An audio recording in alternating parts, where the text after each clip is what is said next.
What if the real battle in the WNBA isn't happening on the court, but in the shadows through calculated moves meticulously designed to control a narrative, to shape perception, and ultimately to influence the future of the league itself? Caitlin Clark fouled her to stop her from making a basket and forced her to go to the free throw line. That is a basketball play.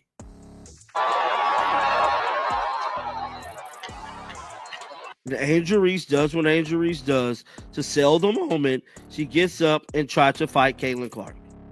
It's a startling thought, yet newly scrutinized footage, combined with insistent whispers from those intimately familiar with the game's inner workings, are beginning to paint a very different and frankly disturbing picture of the Caitlin Clark phenomenon.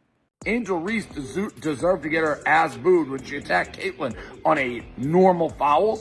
Other than that, what are you talking about? So the WNBA, talk about killing the golden goose.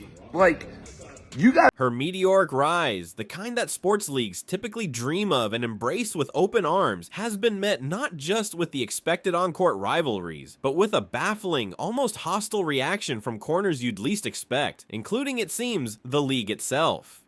Angel Reese deserved to get her ass booed when she attacked Caitlin on a normal foul. Other than that, what are you talking about? So the WNBA, talk about killing the golden goose. Like, you guys are... This isn't just about a hard foul or passionate fans expressing their support anymore. The evidence is steadily mounting that there's a much deeper, more insidious story unfolding, an agenda that appears intent on managing and perhaps even diminishing the brightest star women's basketball has seen in generations. The crucial question remains, why? Angel Reese deserved to get her ass booed when she attacked Caitlin on a normal foul. Other than that, what are you talking about? So the WNBA, talk about killing the golden goose. Like, you guys are lucky you have Caitlin Clark. You are lucky you have the Indiana Fever. It makes the league relevant. All you do is shit on them. The flashpoint, the single moment that seemed to rip the curtain back and expose underlying tensions, appeared on its surface like a routine basketball play. Caitlin Clark, driving aggressively to the lane, commits a foul on Angel Reese.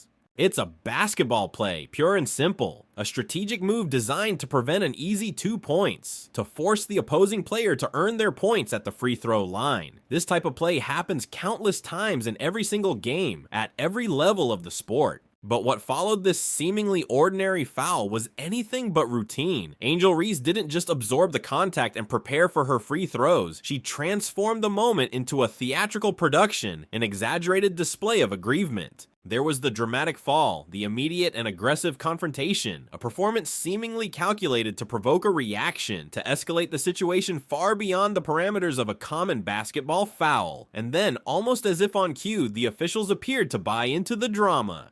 The call on the floor was upgraded to a flagrant foul. Was this an impartial application of the rules? A genuine assessment of excessive contact? Or was it the first unmistakable signal of a troubling predisposition? A subtle sign that perhaps the game wasn't being called straight when Caitlin Clark was involved? Basketball analysts and even casual observers were left scratching their heads. The foul itself was common, almost mundane, but the reaction from Reese and the subsequent upgrading of the foul by the officials felt disproportionate, almost preordained. But this seemingly isolated incident, this single play on a vast court, was merely the tip of an iceberg. It quickly spiraled into something much larger as the league itself stepped onto the stage, not with clarity or measured calm, but with a pronouncement that ignited a firestorm of questions and deep, unsettling concern.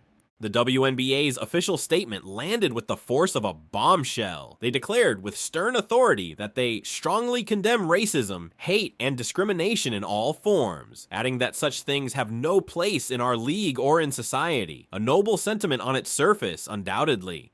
However, the timing and the specific context of this powerful statement were immediately suspect. The immediate burning question from anyone paying close attention was, what specific allegations was the league actually referring to? Based on what verifiable, concrete evidence were these grave implications being made? And crucially, who made these serious claims that warranted such a public denunciation? The league offered a deafening silence on these vital details. Instead, the clear implication was that the Indiana Fever fanbase, the very people who were packing arenas to witness Caitlin Clark's historic rookie season, were being painted with a broad, damning brush effectively labeled before any transparent investigation. It felt like an unnerving rush to judgment, a public condemnation before any clear, substantiated facts were ever presented to the public or seemingly to the accused. One couldn't help but wonder if the league was reacting to genuine, widespread issues, or if they were perhaps responding to curated outrage, to whispers amplified in the echo chambers of social media, a narrative that conveniently fit a certain unspoken agenda. Caitlin Clark fouled her to stop her from making the basket and force her to go to the free throw line. That is a basketball play.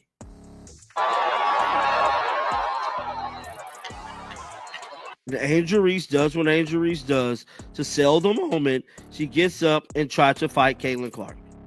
This vague yet potent accusation hung heavy in the air, leaving fans bewildered and the league's true motives opaque. So as the league pointed fingers, many turned their attention to the actual game environment, to what those present and what the available unbiased footage truly revealed about this supposed hostile atmosphere. The findings were, to put it mildly, startling. What unfolded next was a masterclass in the deconstruction of a manufactured narrative. The claims of a dangerous, discriminatory environment brewing within Gainbridge Fieldhouse began to crumble under even the slightest, most cursory scrutiny. Eyewitness accounts from attendees, coupled with a closer examination of available game footage, painted a picture starkly different from the ominous one the league's statement had hinted at. What did this footage actually show? It showed passionate fans, an arena electric with palpable enthusiasm, people cheering vociferously for their home team, the Indiana Fever, and yes, booing the opposition, particularly during contentious plays or when star opposing players were at the free throw line. In other words, it depicted a standard, normal American sporting event.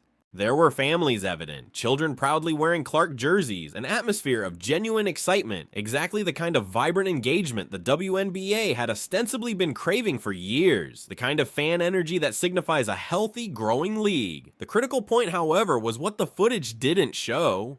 Despite the serious insinuations and the league's weighty condemnation, there were no credible, widespread reports, no clear video or audio evidence surfacing of the alleged racial slurs, no monkey noises, none of the vile discriminatory acts that would unequivocally justify such a sweeping and damaging pronouncement from the league office. The tangible evidence simply wasn't there. Angel Reese deserved to get her ass booed when she attacked Caitlin on a normal foul.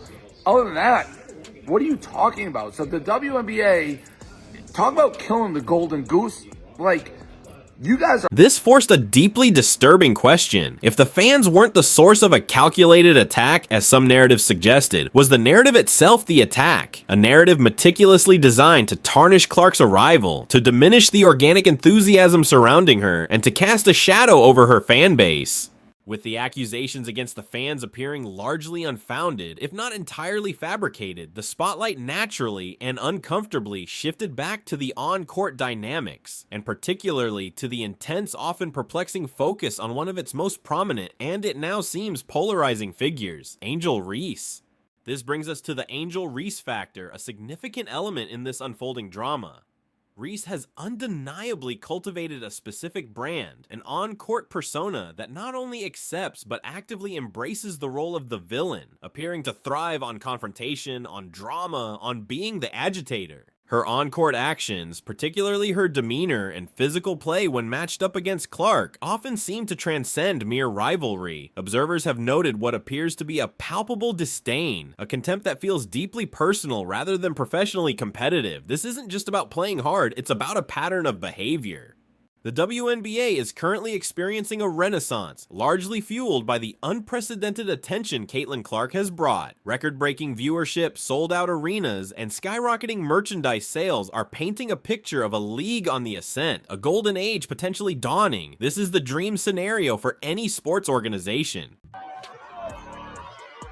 Caitlin Clark fouled her to stop her from making the basket and force her to go to the free throw line. That is a basketball play.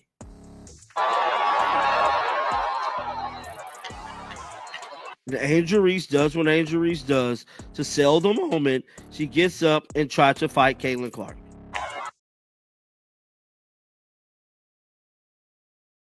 Yet, amidst this incredible boom, the actions of the league itself and certain established players seem bafflingly counterproductive, almost as if there's a resistance to this new wave of popularity. Instead of unequivocally celebrating their biggest star, there's a strange undercurrent of what feels like attempts to manage, contain, or even undermine her and the excitement she generates. The question that hangs heavy is, why would a league or influential figures within it appear to be sabotaging its own success?